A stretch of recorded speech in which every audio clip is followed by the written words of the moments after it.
Hello, everyone, and I hope you're all well. My name is Tanner Dagenais, and I'm the host of Self-Sabotage Solutions.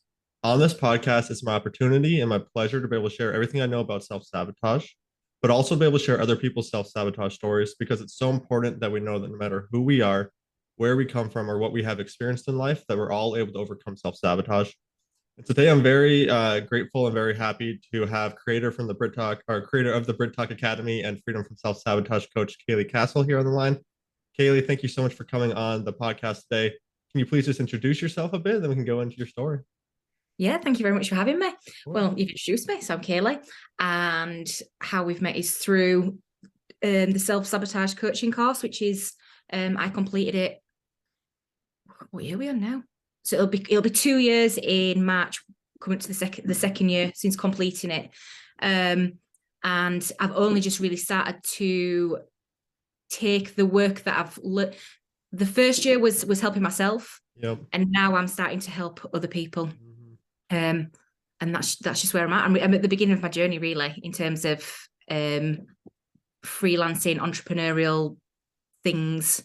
It's all just starting to come into place.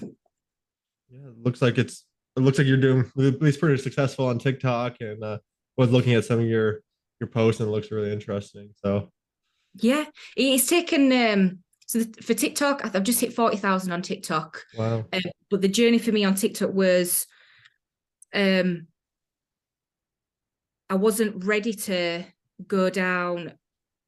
So for me personally, I don't want to just say I'm a self-sabotage coach. I want to incorporate it with something else. I want my little stamp on it. And it was working out what that was going to be. At first, I thought it was to do with parenting, and then so it's just kind of been a journey of they are failures, really, of trying stuff and it not working. And then I finally got to sharing my story on TikTok about dating, and that's where the penny dropped. That's where my relatability came with my audience, and it was how people are self-sabotaging within dating, and they don't realize that they're doing it. So for me, the relatability and the point of meeting them where they're at is I'm connecting with people who dating isn't going very well. They keep attracting, abusive relationships, or they keep getting ghosted, or something keeps happening that's not great, and they've got this negative outlook on dating. And obviously through the training that we've done, I understand that that's their own ceiling, that they're attracting that's something there, but they don't understand that. So it's a case of meeting them where they're at, and I funnel them into a Facebook group. And in that Facebook group, that's where I slowly educate them on why that's happening to them, and that it's not the man's problem. It's not, you cannot control other people. You can't change other people, but trying to explain to these women that it's you that's actually attracting this kind of man, and it's you that needs to do the work on you. And when you do that, then you'll start dating better, and you'll start be able to have more healthier relationships. But until you do this work, it's going to keep showing up just like it has before. And I just see it as now before with when I came out of self-sabotage coaching, it was such an eye-opener to me. It was like I felt the need to stand on my soapbox and shout at everybody, oh my God, like, you need to know this information. And it took me a long time to realize that that's not the way of going about things, really, that people don't really, you can't come to people with what they need, because they don't, let me get rid of that. They don't really know necessarily what it is that they need. But I didn't get that because I was new to business. And it was like, all right, but listen, they need this information. And then it was ongoing on deaf ears. No one was interested. So it was a year's process of trying to work out, okay, what is it they want? What is it they want? And then naturally, I kind of wanted to force things. So from January, I had, because, we're told to educate the people. That's your story. That's who you can help. It's, find the people like you. And I'd had issues with my son's mental health when he was 9, and discovered that was because of my own trauma, that I was triggering my son. And I was like, I need people to know about this. I need people to understand. I need mums to understand that the reason their children are suffering is because, they're suffering. And that did not go down well. Because if you've not got the know, like, and trust, and you've not planted the seeds, and you just hit them with they just think that it's their fault, and then they just shut down and they're not interested. And that was a real eye opener. I was like, I don't know how do I help people? I just want to help you. And so and at the time I've been researching about, how to gain an audience, and it was like, TikTok's the fastest way. You need to be on TikTok. And it's kind of grown from there and organically found the audience. And now it's working. Now I have the know, like, and trust through the short form content. I take them to a long form content platform where I'll educate them even more. And then they start asking to work with me rather than me feeling like I need to help you. They're automatically attracted because they've learned, you've planted those seeds. And that's what I say to the women in my group. My job is to plant the seeds or shake the tree. Like, I can't tell you what to think, feel, act. I says, but if I explain to you why you're behaving the way you do, all the possibilities, and explain to you in, little nugget size pieces, eventually, some of them, it depends on the soil, doesn't it? They say it depends on that person. You can't, some are ready for help and some aren't. And it's learning, I think, when you go on a healing journey, is that you can't help anyone that's not ready to help themselves. And it's finding the ones that are ready to help themselves that you can then help them on their journey. Yeah, I completely agree with that. I think I've heard it like this way, like if there's a bunch of people drowning, who are going to be saving first? The people who are swimming towards you, because they're looking for help, and then you can bring them up on the board, and then you can go try to help other people. But sometimes the people who aren't even trying at all can bring you back down. Yeah, and it's so it's just been a long. It's felt like a long process, but actually it's also gone really fast at the same time. But I think when I started the self-sabotage training, that was the beginning of my own healing journey, and I saw it as a double whammy. I thought, I can train with Chris, I can train with Jason. Sorry, I call him Chris every time, my friends call Chris, who is also a self-sabotage coach, who's done the same course. So when I thought I get to train with Jason, who I think is absolutely amazing, and I also get a certification. So, but once I'd finished his course, I knew I still had a lot of work to do on myself before I could really encourage people.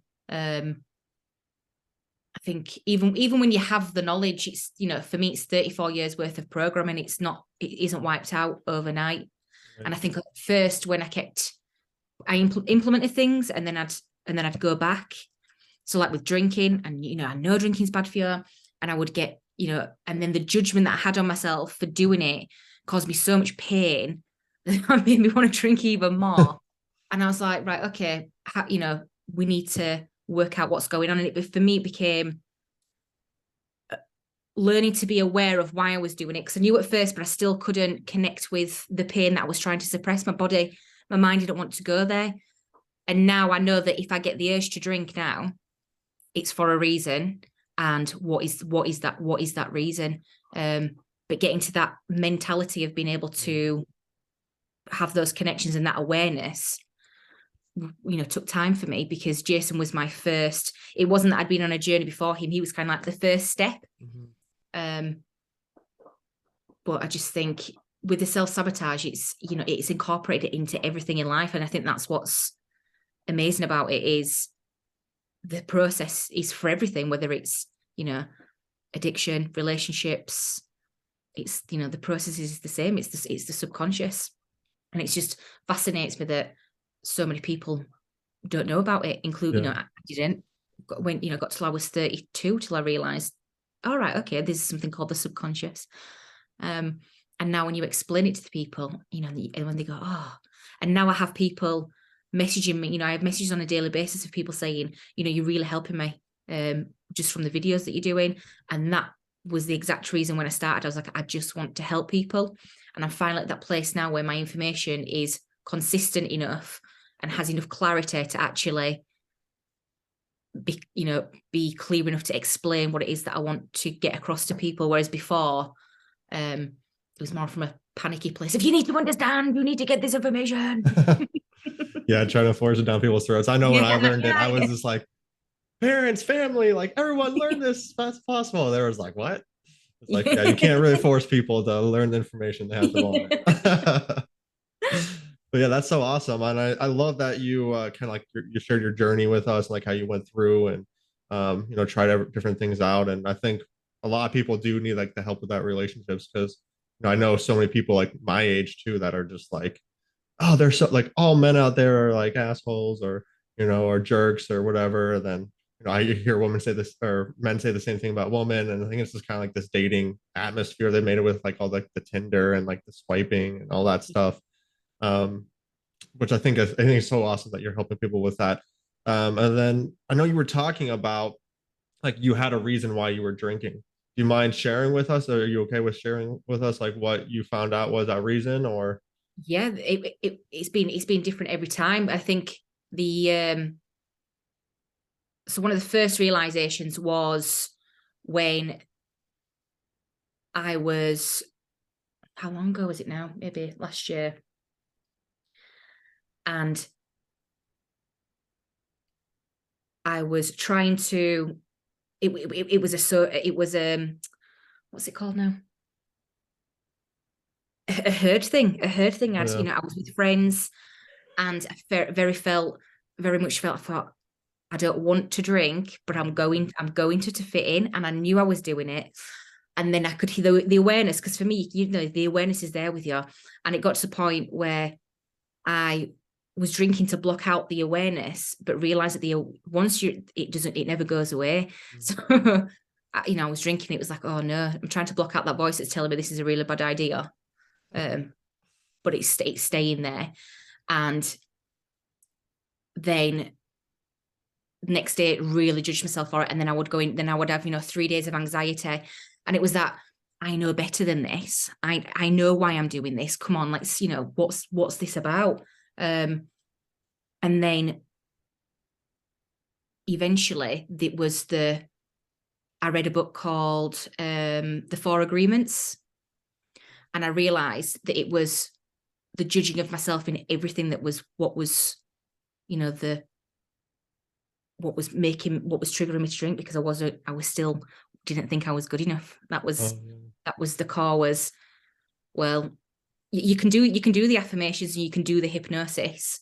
But for me, and I was expecting it to be an overnight success, but it wasn't. It was a process for me. But like I said, when I first met Jason, there was no pre-story before that. Before Jason, I'd hit rock bottom at Christmas, borderline alcoholic. I'd started having suicidal thoughts, and I didn't know how to get out of this life I created for myself. And Jason was the first port of call. So it was never for me going to be, snap your fingers, let's have 30 days of hypnosis and everything's going to be fine. It was going to be that process of learning to listen to my awareness and listen to my own inner voice. And then after that, I stopped judging myself. And then that, weirdly, then I didn't have the urges. And now, when was last time I was trying to think what the other time was. There's always, if I need to connect to trauma. So I had a healing session with someone who I know who's like a Reiki healer. And one of my core things I still need to work on is safety, is that I don't feel safe, and I'm still seeking in others to make me feel safe. And I need to learn to trust that I can make myself safe, which we know. And that was, because it's like an onion, isn't it? The layers are there. And for me, that's the deepest one. But my mind won't let me go there. And I found now when I get the urge to drink, it's not from a suppression place. It's from I can actually connect with the pain. And that's what's happened the last time, was I connected with the pain. And then I realized that the drink was actually serving a purpose, even though I know it's backwards. But that's just my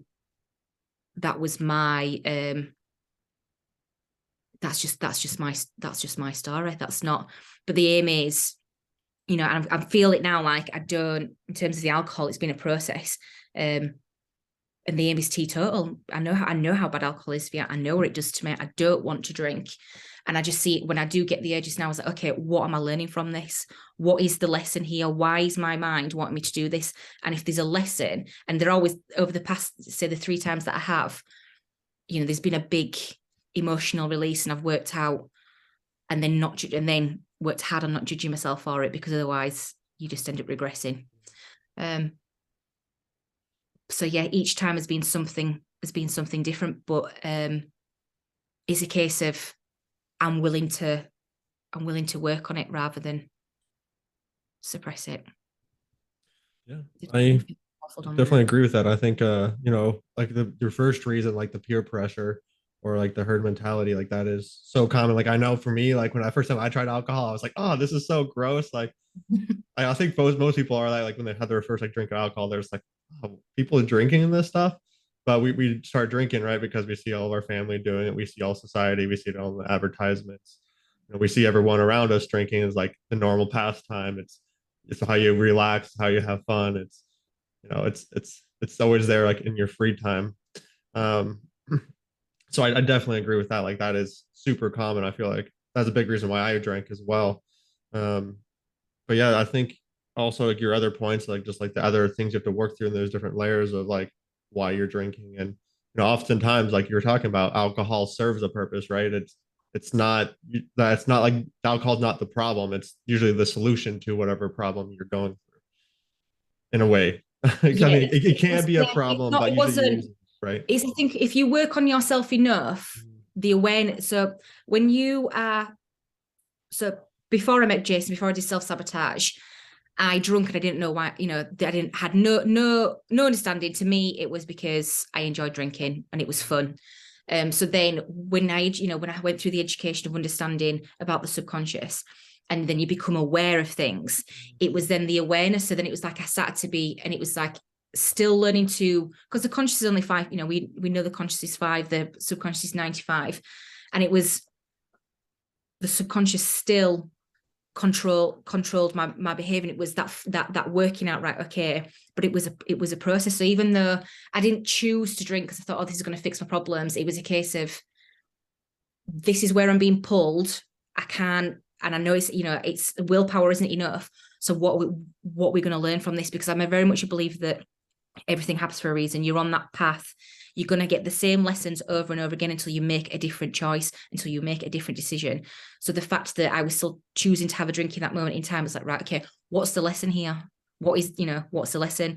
And at first, it was judgment. It was, I don't feel safe, different things, but at least I was choosing to see the lesson and then move forward. But that's just my process. I would love to say, oh, I went teetotal, didn't ever drink ever again.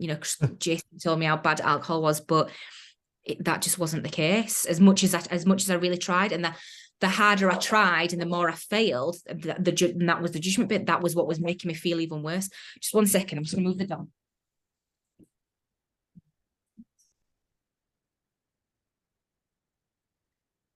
Got all of a bone and he was just banging it on the floor. So yeah, and then I just share now my story with others, and that's why I have a Facebook group called Relatable, because I post content on TikTok that I know that people will relate to me on. I bring them to the group, and then from there I plant the seeds and on the little different bits. I don't go straight for the kill of Illuminati, the world's trying to kill me. Everything's evil. I don't come from that. It's the small seeds at first. It's the, well, have you looked at it like this? And, maybe, can you not see that, is this the first time this has happened? Or is this, all your relationships? Oh yeah, it's all my relationships. Okay. What's the commonality between them? Oh, well, me. Mm-hmm. Okay. So what can we, it's planting those seeds gently because, like I said, you can't, unless they're willing to help themselves, you can give them all the information in the world. It makes absolutely no difference, unfortunately. Yeah, it was a really hard lesson for me that really upset me, that why don't people want to help themselves? Yeah, that's a hard one too. Yeah, I completely agree with that. Yeah, it's hard to and that was a really lonely. People don't want to help them. So. Yeah, you do, because that's obviously that's my calling, is to help people, and it was a very strange. I think it's quite lonely when you have your awakening and you come to this knowledge, because you're one of very few that understand what's going on, and if you try to touch on it, you're a crazy person. Mm-hmm. So I think having the Jason's community and building relationships like this building that your own a new tribe and starting to incorporate yourself to a new tribe gets you through it, really, because otherwise it does feel lonely, because you end up having, when you understand the subconscious, and you're the average of the 5 people that you spend time with, they're either bringing you up, and people's energies either bring you up or bringing you down, and then you analyze your family and your closest friends, and you realize that you need to get rid of them all.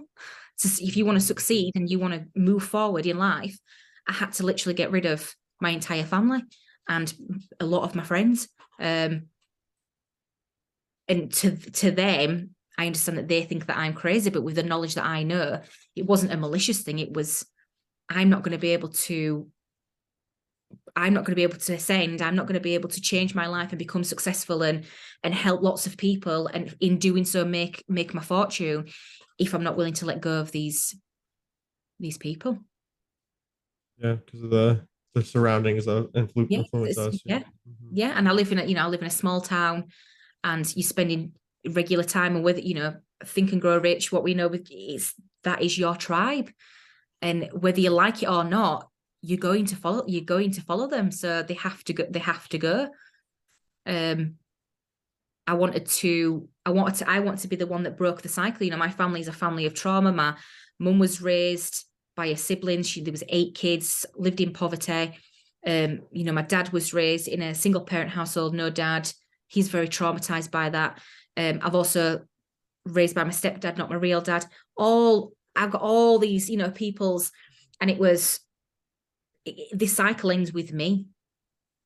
And it can only end with me because they're not willing to do the work, if I choose to let go of them, because otherwise it's just going to keep, and I've got a son, and I want to teach him.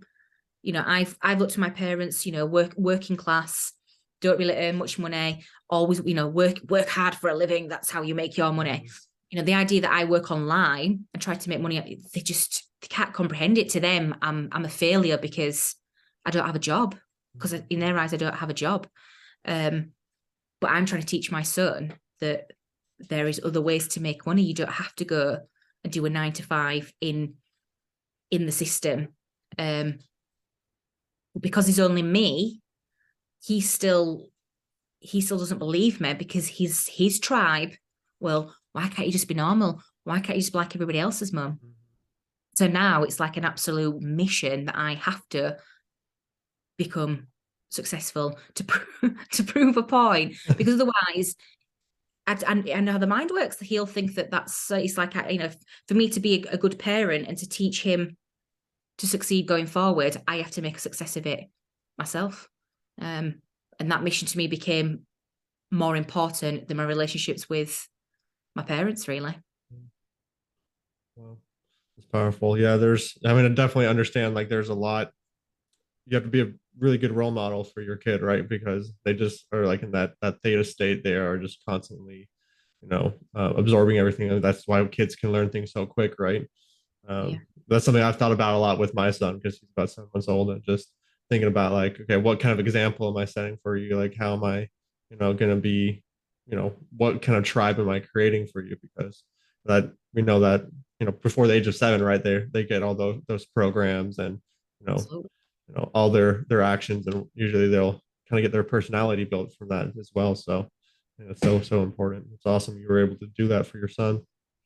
It's fantastic that you've learned all this whilst you've got a baby, because you can now go forward. I didn't know about self-sabotage. I didn't know about the subconscious mind, unfortunately, until my child was 10, and by that point it was damage control.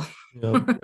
Luckily, children are much more susceptible to change, but I'm definitely seeing now, he's 11 going 12 next month, I can see things in him that are from the relationship that wasn't great when he was born. I had didn't know at the time, but I had postnatal depression, and I went straight back into work. I was like, because I'd not been taught by my parent. I hadn't had an attachment with my mum, so that's what I was recreating with my son. And the depression was, I didn't want to do that, but my subconscious, it was, I knew I needed to look after him, but I also didn't want to, and it was that internal battle. And then something switched when he was about 6 months. But then there was still, my own trauma that I've gone through whilst he was a child, that is going to have repercussions. And it's a case of now it is literally, it's damage control. I do hypnosis with him, affirmations. I still have everything up on the walls. When I did the course with Jason, it was, you have your affirmations on the wall to reaffirm your subconscious. So he reads those as well as me, because nothing is as influential as the first 5 years. And it's, I can see now, like in terms of relationships that he has, sometimes he be he still sometimes looks for external validation. And that's because I wasn't fully present in the attachment phase. And, and I know that's me that's caused that. But it also, whatever we've all, how I see it is what we've been through is what makes us the people that we are. Yes, I went through a lot of trauma and whatever happened to me when I was younger, but it's maybe the person that I am now. So it's all character building, isn't it? Yeah, that's true.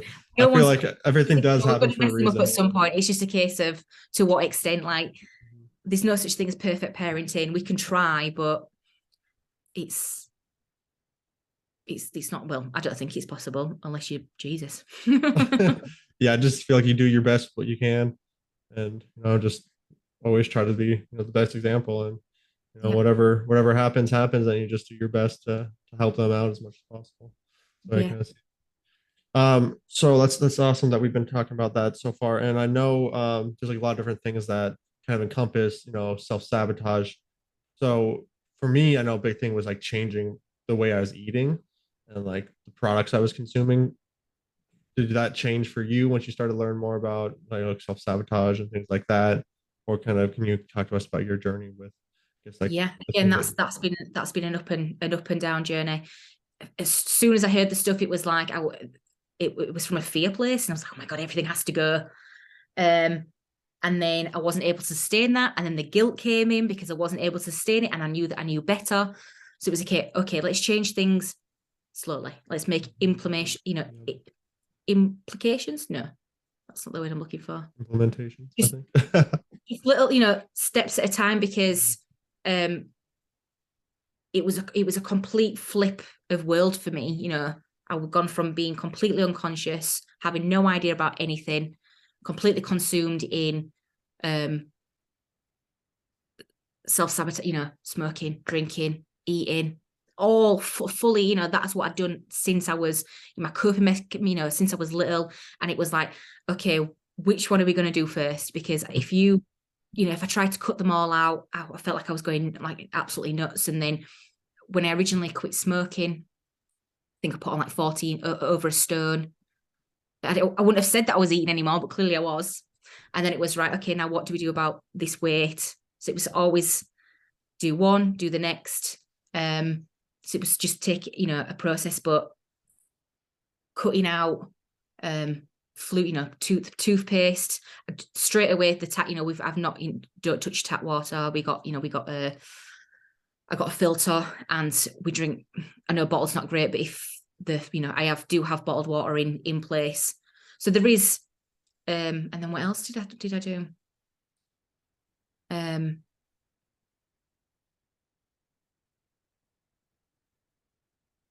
Just made the changes, but like I said, at first I did everything. Got rid of the smoking, drinking, the sugar, everything, and then just felt like an absolute failure when I couldn't maintain it. So then it was a case of taking them step by step, and then it just felt a lot more manageable then. But again, there was the process of learning not to judge myself for that, because it's like, but better, you should be doing this. But as you know, willpower isn't enough until you've cracked the subconscious, until you've really, my subconscious programs, which I think most people's, when is the I didn't think I was lovable. I didn't think I deserved love. I didn't think I was worthy of love. And so my subconscious seeks that out in all areas of life, whether, and that's why I do so the dating now, and the relatability, and that's my audience, is because that was my awakening point, really. That for me, it was when I was dating, the 5th James in a row. And he was exactly the same as the James before. And I was just like, and I genuinely, every time I thought this one's going to be different, this one's going to be different, this one's better. And the same thing happened. Got to like 3 months, and I was like, okay, there's got to be something into this. What is going on? Because and that was the point for me. That was the point of change. And that was the first seed planted was, and then I started looking at, so this is say, this will have been, what will this have been? Okay. When you COVID, it's just all the day, you can't make so much as well. But that was the first point, was researching, and it was on YouTube. Why is it doing this? Why am I dating this kind of guy? And then that led me to, I paid for all these different things, and every single end of every book, end of every course, the basic was you can only love to the amount that you love yourself. So if you are attracting these men who aren't loving you, you don't love yourself. And I was just like, oh, that's a load of rubbish. At first, I was like, oh no, I'm sorry, that's just a fob off. You're just fobbing me off. That's a lie. But then that consistently showed up, and I thought, right, okay. And that's when I came across Jason's work, and that's because my friend Chris has started his course. So Chris was like, you need to start looking at this stuff. And I started reading. I listened to every single one of his podcasts, religiously, and was like, oh my God, this is me. and then did the self-sabotage course, then started implementing the hypnosis, the affirmations, got rid of the television, the TV went straight away, radio went, everything, trying to minimize my environment as much as possible, to controlling my environment to how I wanted it as much as possible. But it's all stepping stones. I think that's for me. It's been, I tried to do it all at once, and it didn't end very, very well. So then it was stepping stones and doing each bit step by step. I think that's really important to take it step by step, because as we both know, like when you start to make all these changes at once, it's just like the subconscious is like, whoa, like we're like stepping way out of bounds here. Our tribe's over here. We're going over to this tribe, and that's not where we are. We're back at this tribe, right? Like we need to go back here, then we'll end up doing something to go back to it, right? Like I experienced the same thing when I learned everything. I was like, I gotta make this health changes. I gotta cut out all this stuff. I gotta do all this. And I was like, okay. I ended up going back to like smoking marijuana and doing all this stuff. And I was like, okay. And also I think it's so important that you were like, you mentioned this multiple times, right? Not being hard on yourself when you're making those mistakes, and not like attacking yourself, because so many people do that. And that's like, they do the self-sabotage first, and then they're like, I need to punish myself for doing it. Right. And it's like, you're self-sabotaging yourself for self-sabotaging. Like, you see it, when you think about it, it's kind of like funny. It's like, we're literally like punishing ourselves for doing something that we didn't want to do in the first place. And it's like, and more self-sabotage, and creates this feedback loop. So yeah, I think it's so important that we don't attack ourselves, and we be kind to ourselves. I always say, like, if you wouldn't say it to a friend or a loved one, why are you saying it to yourself, right? Because so many of us will say something so rude to ourselves. And that's a big part of overcoming self-sabotage for me, was changing my thinking, like the negative thinking and what I was doing towards myself. And just, being kind to yourself and loving yourself. So I know you've kind of talked about that a little bit with like the negative thinking. How can you give us some examples of how like it was affecting you maybe in life? And yeah, so I think, I was a glass half empty kind of person. My thoughts was, it was always doom and gloom. So when, after I'd done the self-sabotage and had, it was, consistency is key. Consistency is key. Let's just get consistent on. And it was like, and we've just spoke about, trying to do everything at once was just not it. And it was effective because it's all bad. So it's like, well, it's all bad, so I need to change it all. And it was like, right, no, we can't. This isn't sustainable, Kayleigh. And then so once I implemented like the diet change, a few other things, the thoughts, the thinking, well, it's everything in it. And it was being consistent to the point where, right, okay, I make sure that I fall asleep listening to something every night. Whatever media is coming in is educational, whether it's a YouTube, whether it's a podcast, whether it's everything that's, because like Jason says, your brain doesn't know the difference between reality. It doesn't know whether it's a computer or if they're actually there. So create your tribe with, and that was when, so, it started off with Jason, but then I added Kerwin Ray, Jason, Tony Robbins, Marissa Peer, all sorts of different people who were in the mind space, but also really successful, because I realized that was the direction that I want to go in, is teaching people this.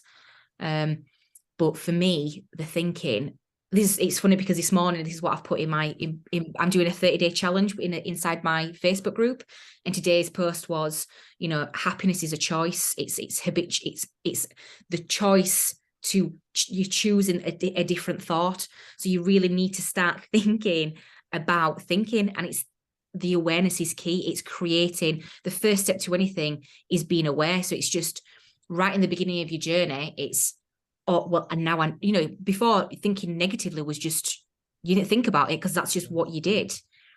But then when that thought comes in, it's like, no, I'm choosing not to think that. Mm-hmm. I'm choosing not to think that.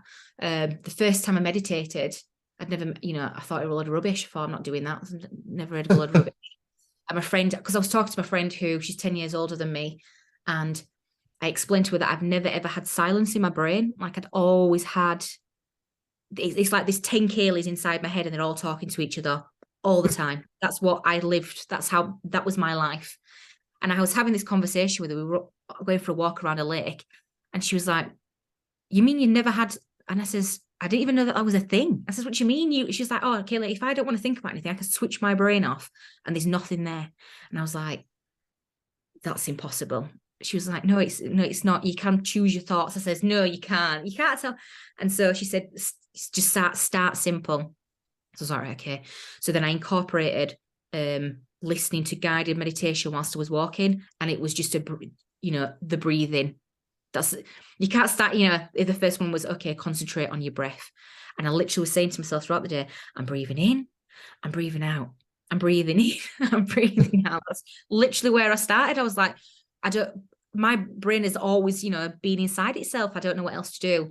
And I did this for about 3 weeks, and I walked the dog religiously for 3 times a day. And it was, I'm breathing in, I'm breathing out. And I remember the time when it worked and it stopped. And I was out walking the dog on my usual route, and I just stopped and I just started crying, because I was like, oh my God, the voices have stopped. The voices have stopped. And once I'd felt that feeling, that was a thing. It makes me cry every time I think about it, because it's just like, I just remember like thinking, oh my God, there's a better way to life. And then from there, I, made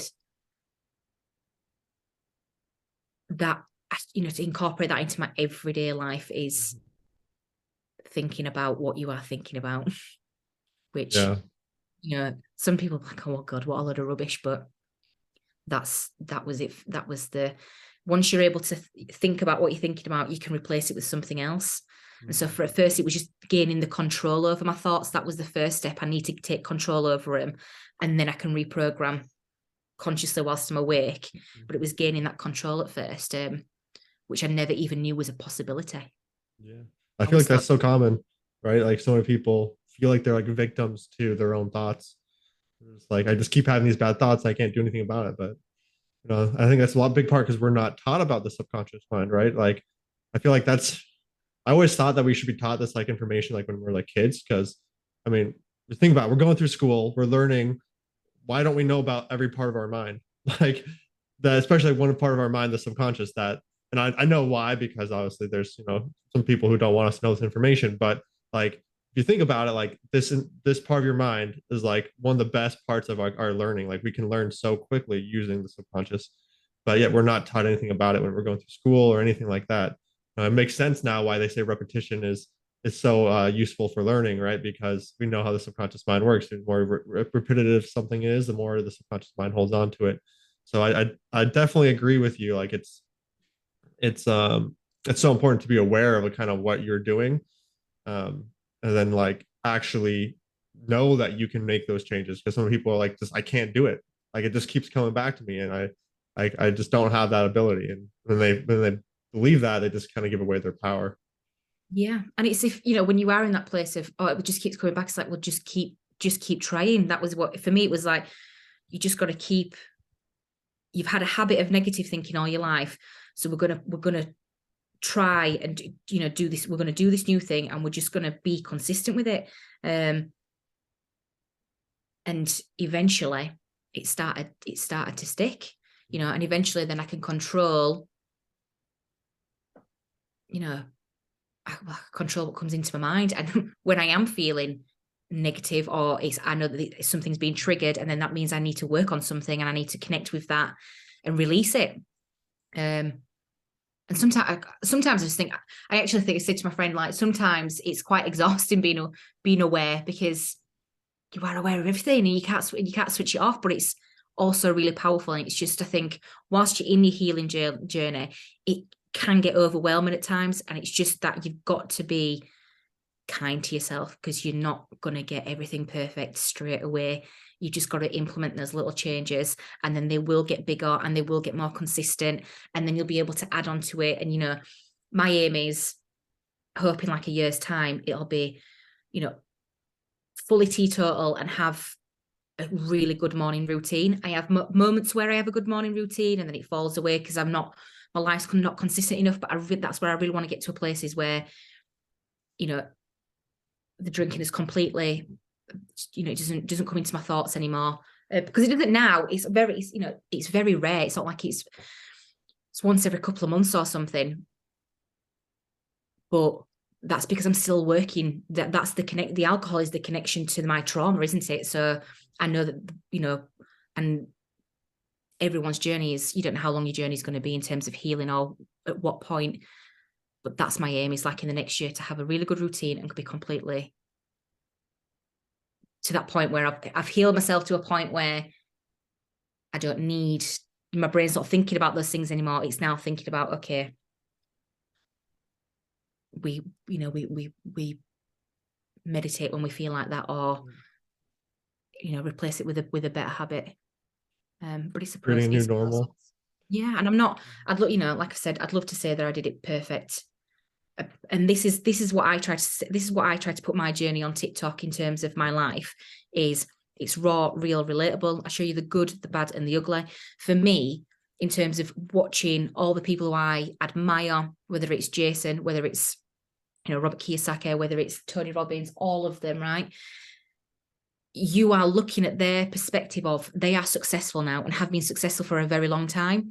And when they give you their story, it's from a place of success. Whereas for me, what I want to do is, I'm giving you my story, not from a place of success. This is my journey. You are on it with me. And at one point, I'm going to be at that point where I can look back and say, that's how I used to be, and I'll be mega successful, welfare, life's bloody amazing. But my story, I'm writing a book at the moment, the things that I put on TikTok, I'll be able to look back and say, look at, you can see exactly the steps that I've taken to get to where I am, rather than writing it from a place of, rather than hiding it all and then only saying it because I'm successful now. Okay, well, I'm big now. I can tell you my story because now I have something to prove. I'm like, that's not how I'm going about it. I'm going about it from, it's not perfect. It's a rocky road. It's, ups and downs, but I'm still heading in the right direction and will continue to head in the right direction. And having, TikTok and a Facebook group and the people that you're helping also hold you accountable. In terms of dating, my track record is terrible because they're the men that I've attracted through my subconscious, and I'm working on it. Over the past year, the pattern that I've seen is the men that I attract treat me better. So, they're gentlemanly, wonderful, but they've got their own healing. They've all got something that they're not willing to work on. And when and it's, well, what's the reason for that? Why am I attracting this man that still has? Because I've still got this that needs work on. So I don't come from a place of perfection. I'm like, hey, look, got it all, got it all figured out. I'm just teaching you the processes that I'm learning a few steps ahead of you. So you don't make, you can, it's aware. Like I said, it's just the awareness. You can't do nothing without that. So by my mistakes or whatever then gives other people awareness. And I don't like saying mistakes because I just think everything's a lesson. Even when I've monumentally messed up over the past 2 years, they've been the biggest catalyst for change. So even though they were super painful, they were, right, okay, what are we doing about that now? Yep. Yeah, I totally agree with that. Like nothing is a true failure unless you just don't try at all, right? Like as long as you learn from what happened and start to move forward, continue moving forward. Like I think that's so important. Yeah, I don't. That's it for me. I'm not willing to give up. So like right now, my first part of my healing journey, I'd sold my house. I was because I'm a single parent. I'd sold my house to fund my healing, to be able to not have to work, to be able to concentrate 8 hours a day on my brain, on educating myself. That money ran out, and then it was like, right, well, how do I? And I've been in survival mode, since knowing that I've now want to help others, but I've got no experience. I had no experience in media, no experience in marketing, no experience in nothing. It was a case of everything is being built from, I've got to learn, hence for the books, like, everything has had to be learned first and then, but I refuse to give up. And that's, like at the moment, I'm at the brink of, I'm doing well on TikTok and I've created this group, and now I'm in the process of what products am I creating? What I've done the market research, is it a masterclass? Do they need a course? Do they need this? And I know once that's ready, I've got an audience ready to purchase because it's something that they want, because I've market researched it for the past year. Because the course that I did before that, I didn't do that. It was, I know what they need and create this. And it was a big flop because I hadn't done the work needed, the research. And I'm at that point now where that research is starting to come into fruition, but it doesn't mean that, the money still hasn't come yet. And I think that's to do with two things, which is I've been building the foundations, and B, I've still got the work to do on myself. I think I'm still possibly have some money blocks there, which come from safe, looking to others for am I dating this man because I think he can save me? Am I wanting him to financially support me because I don't fully trust that I can do it myself? So I think, and that's what I'm working on right now. I've done some more regression on it, some more regression hypnosis, and I started, upping my affirmations and re-implementing a consistent program again. Because you do the work, but you don't, you'll do your hypnosis or whatever, but you don't do it every day. You don't do it every day, and then sometimes it slips off, and then things come back up. So now I'm like, right, okay, I can see where this is affecting my life. I can see what it is, and I know exactly what I need to program now. So let's program, and that is where I'm at right now, is programming for safety. And I think I'm very close to nailing it. That's awesome. Yeah, that's so important to know that you're like able to take care of yourself and be safe with yourself.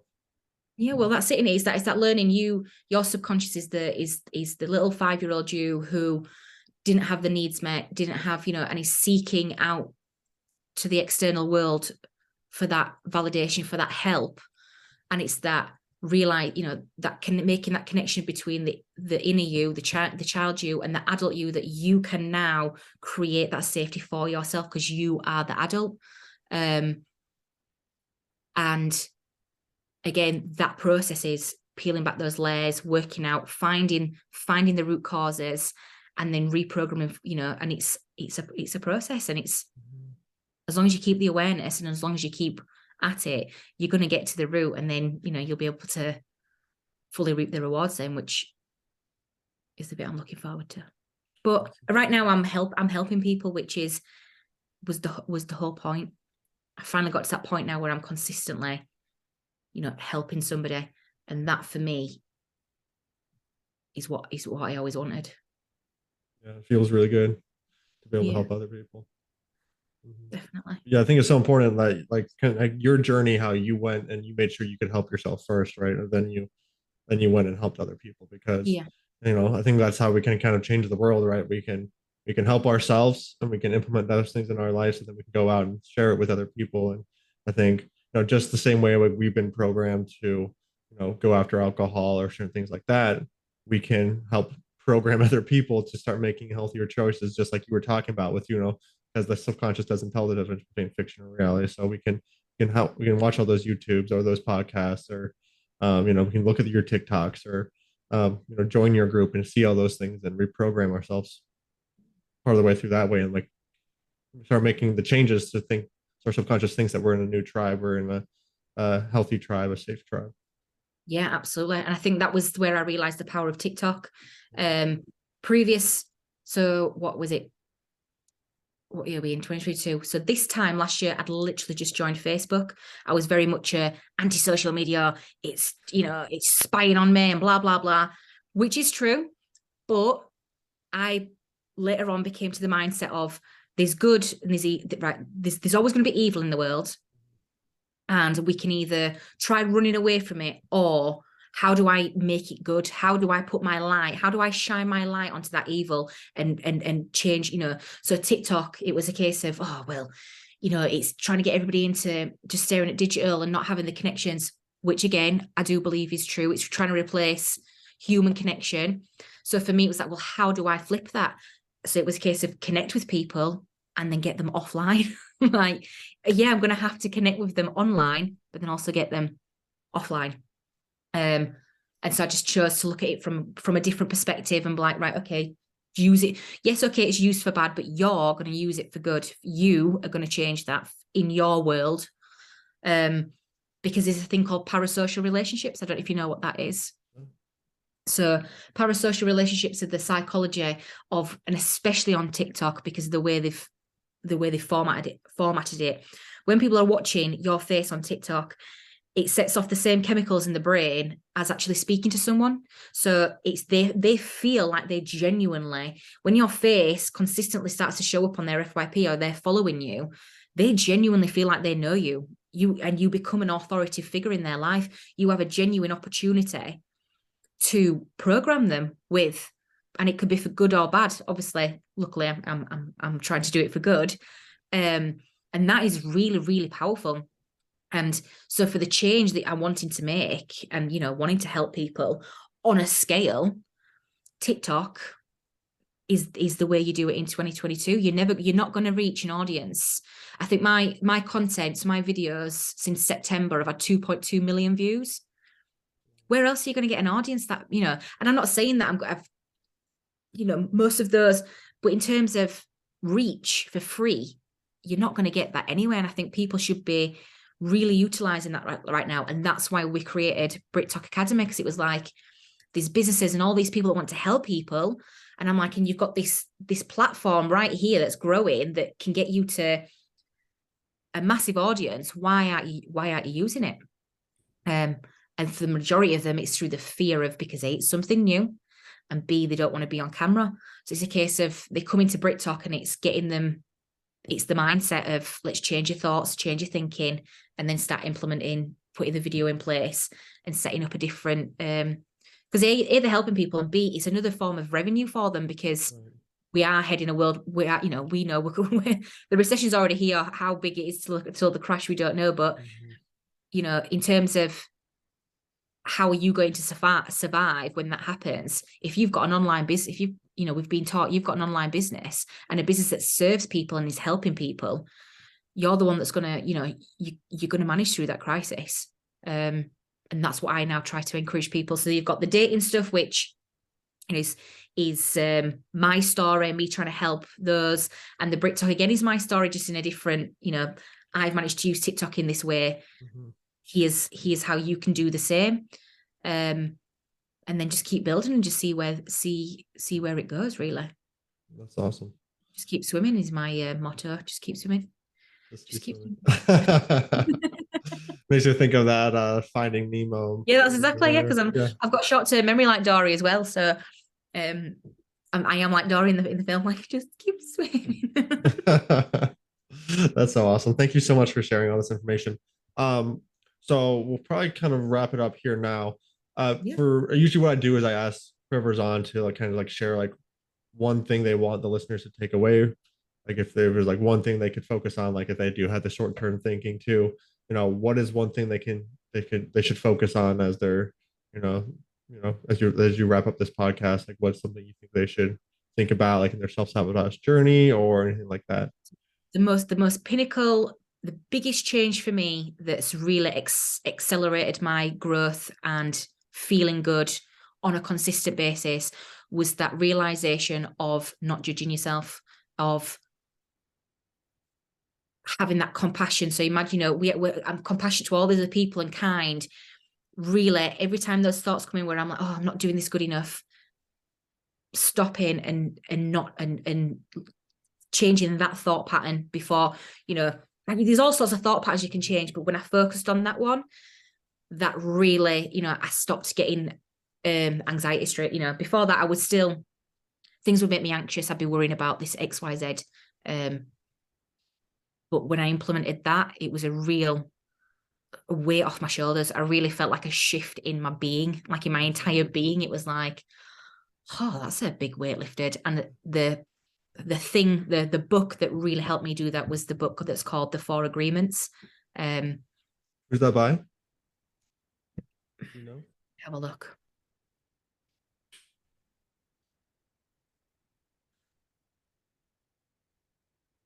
It's called Don Miguel Ruiz. So DonMiguel and then Ruiz. And I don't even know how old it is, but it's an absolutely beautiful, it's just a beautiful book. And I remember I put it on and I went and I walked into pretty much the entire book. I didn't stop until I'd finished because it was just so simple, but yet so effective. So that's my takeaway is learn how not to judge yourself. And the book, The Four Agreements, is a really good place to start. Perfect. Awesome. And I know we can find you on TikTok, Facebook. Where else can they find you? Is it Instagram or not Instagram really? No, so it's LinkedIn, it really LinkedIn, Kayleigh Castle, and TikTok is Kayleigh Castle, Queen Kayleigh Castle, and then Facebook. I don't really use Instagram because I just think there's so many you can use that you spread yourself too thin. So I just try to focus on those three and create a nice little circle with those. Perfect. You can message me on Instagram. I am on there. I just don't really post on it, but I do check my messages. Great. Yeah, then I'll get you to send you my links or your links to me, and I'll put them all down in the description so anyone who's listening can just kind of go and find you on any of those platforms. Yeah, it's been a pleasure. Thank you so much for coming on the podcast. Thanks so much for having me. Will you, when it's up, let me have the link and I'll stick it on my socials and direct them to your podcast as well. Okay. Yeah. Fantastic. Right then, is there anything else that you'd like me to? No, I think we pretty much covered it all. I mean, it was a great talk. I really liked the way you kind of explained things and went down your journey. So thank you so much again. And yeah, we'll have to stay in contact. Yeah, definitely. Is it you that's trying to organize the group thing? Yeah, we'll have Nathan kind of was the one who started it. I'm kind of helping a little bit, but yeah, we really need to get that thing scheduled. So that's gonna be a mammoth task with all of us all over the world, but I do think that would have a really great impact. I think that would be really cool. Yeah, I agree. I'm excited for it. So yeah, are you using TikTok? Are you using TikTok? I have TikTok. I really need to kind of get more into it. I've been somewhat posting, and that's kind of because like you were like how you were talking about like the security and like I've heard a lot of bad things about TikTok. So kind of like but then I know I can also use it to build a platform. So I have most of my stuff on Facebook, and then some on Instagram, and then tiny bits on TikTok. So I kind of just need to merge it all together. In terms of creating an audience quickly, it's your best bet. Plus, you can link them to your podcast. You can send them, and then you can chop up your podcasts and use that as content as well. But in terms of your age and the type of that's the TikTok is just for me, I think they've created it and it's actually having the opposite effect. Like people are really healing through, like people are really learning a lot of stuff through TikTok. It's not as censored as Facebook is. You know, there's people talking about, and you don't have to go searching for it. You know, there's parasite cleansers on there. There's, you know, people talking about, Right. and once you get into that algorithm and the algorithm follows what you like, my TikTok is a fully educational. I'm like, when I go on there, I'm like, oh my God, this is so much it's amazing. So I think the good is possible is because you still got a lot of people on there who just scroll through a lot of crap and their Yeah. brains just melt.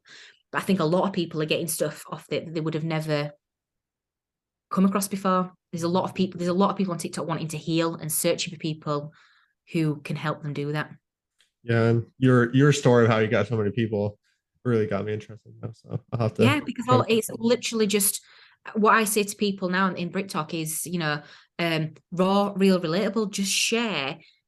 If you're willing to be vulnerable about your story, you will reap the rewards of that. And it was people kept saying that I was brave. I kept getting messages about how brave I am. And I was just thinking, that's really strange. I'm not brave. I'm not a firefighter. I'm not, do you know what I mean? I'm not, what do they mean I'm brave?